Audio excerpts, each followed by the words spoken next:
आस्था जी, आपकी closing trades क्या हैं? जी, बिल्कुल, गुड आफ्टरनून टू एवरीवन।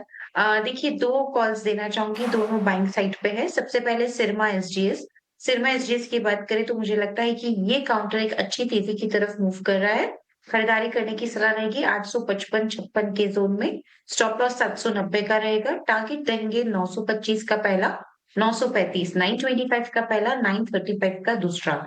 तो पहला काउंटर जो पसंद आ रहा है वो है सिरमा एसजीएस और जो दूसरा काउंटर पसंद आ रहा है वो बजाज फाइनेंस का है। बजाज फाइनेंस की बात करें तो यहाँ पे भी मुझे लगता है कि तेजी अभी भी बरकरार रहनी चाहिए। 1100 तक जाने की क्षमता इस काउंटर पे है। खरीदारी करने की सलाह रहेगी 1030 के आसपास। स्टॉप लॉस बजाज फाइनेंस में रहेगा 985 का। टारगेट इसमें रहेगा 1090 का पहला, 1100 का दूसरा।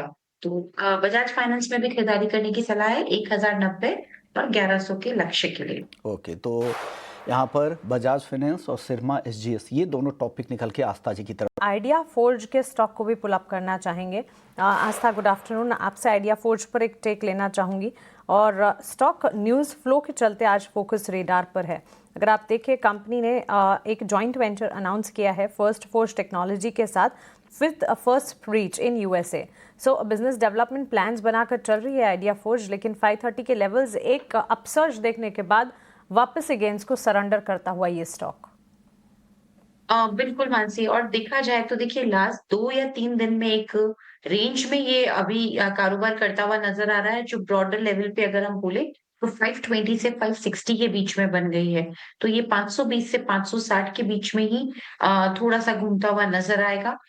मेरे को लगता है कि अभी ये जो इसमें चाल आई है, ये थोड़ा और इसको नीचे की तरफ ले जा सकती है और नीचे में मुझे लगता है एक बार 510 505 तक के ज़ोन तक ये काउंटर जा सकता है। तो चार्ट्स पे अभी वीकनेस लग रही है, एक इम्पोर्टेंट रेजिस्टेंस पार करना ज़रूरी है, 550 556 to be very precise.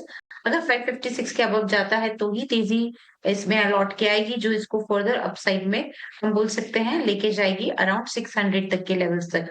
Week लग रहा है अभी चार्ट पे और मोस्टली एक दायरेमंद कारोबार होता हुआ ही इस पे नज़र आएगा, इसलिए इसमें अभी कोई खरीदारी के मौके ना तलाशें।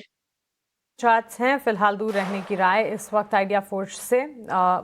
देखेंगे लेवल बेस्ड कामकाज 530 के लेवल्स है, न्यूज़ फ्लो है जिसके दम पर ये फोकस में आए हैं। टेक्निकली चार्ट्स पे कोई अट्रैक्शन फिलहाल। स्वदेश की एक्सक्लूसिव खबर पर मोहर लगी है। कैबिनेट की आज बैठक चल रही थी और कैबिनेट की ब्रीफिंग स्टार्ट हो गई है और मैरीटाइम डेवलपमेंट फंड को कैबिनेट ने मंजूर कर दिया है। इसके अलावा 2 और स्कीमों को भी मंजूरी दी गई है। रेलवे कर्मचारियों के लिए दिवाली बोनस को कैबिनेट से मंजूरी मिली है। तो कई सारे बैक टू बैक ये डिसीजंस निकल के आए हैं कैबिनेट से और 1866 करोड़ रुपए के दिवाली बोनस को कैबिनेट से मंजूरी मिली है। कुछ कुछ जो ऐलान है इस बैठक से जो निकल के आ रहे हैं, ईटी न्यूज़ स्वदेश ने आपको पहले ही बता दिया था, सूत्रों के हवाले से हमारे पास एक्सक्लूसिव जानकारी थी। और शिपिंग सेक्टर के लिए 3 स्कीम को कैबिनेट से मंजूरी मिली है और आज कुल 94,000 करोड़ रुपए के प्रोजेक्ट को कैबिनेट ने मंजूर किया है। मैरीटाइम डेवलपमेंट फंड को कैबिनेट से मंजूरी मिली है। इसके अलावा हम बात करें तो एक और स्कीम है जिसको कैबिनेट से मंजूरी मिली है, वो है ship building financial assistant policy. और आज हम देख रहे हैं कि जो शिपिंग वाले जो शेयर हैं, खासतौर से शिपिंग कॉरपोरेशन, आप जरा शिपिंग कॉरपोरेशन को भी दिखाएगा, जी हाँ 4% ऊपर ये शेयर दिखाई देगा। और शिप बिल्डिंग क्लस्टर स्कीम को भी कैबिनेट से मंजूरी मिली है। तो 3 स्कीम को कैबिनेट से मंजूरी और करीब 70,000 करोड़ रुपए की वित्तीय सहायता मंजूर की गई है शिपिंग सेक्टर के लिए। अच्छी खबर ये। और आप देखिए डिफेंस वाले जो शेयर हैं, shipping corporation, Mazagaon dock, garden reach, Cochin shipyard, सारे के सारे। मझगांव डॉक थोड़ा सा नरम है, सपाट कारोबार कर रहा है, अदरवाइज आपको बाकी शेयर मजबूती के साथ कारोबार करते हुए दिखाई देंगे। शिपिंग कॉरपोरेशन पर एक व्यू चाहिए आपसे आस्था जी। इसका 52 वीक का जो निचला स्तर है वो 130 रुपए के आसपास का है। शेयर फिलहाल 230 का है और ये बढ़िया स्कीमें सरकार की तरफ से मंजूरी वाली आई हैं। आप जरा बताइए कि क्या करना चाहिए शेयर में।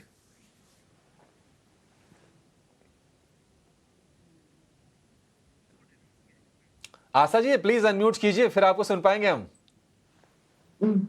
जी, बिल्कुल। अगर शिपिंग कॉर्पोरेशन की बात करें तो 220 का एक अहम सपोर्ट है इस काउंटर को और आज जिस तरह से न्यूज़ आई है, बिल्कुल तेज़ी की तरफ दौड़ लगाता हुआ नज़र आना चाहिए। इसमें जो टारगेट्स हमें देखने को मिल सकते हैं, वो आराम से 250 तक के इनिशियल रहेंगे। तो 250 तक के टारगेट्स के लिए इसमें खरीदारी भी की जा सकती है। लिया है तो होल्ड भी किया जा सकता है। दोनों ही सूरत में स्टॉप लॉस 220 का रहेगा।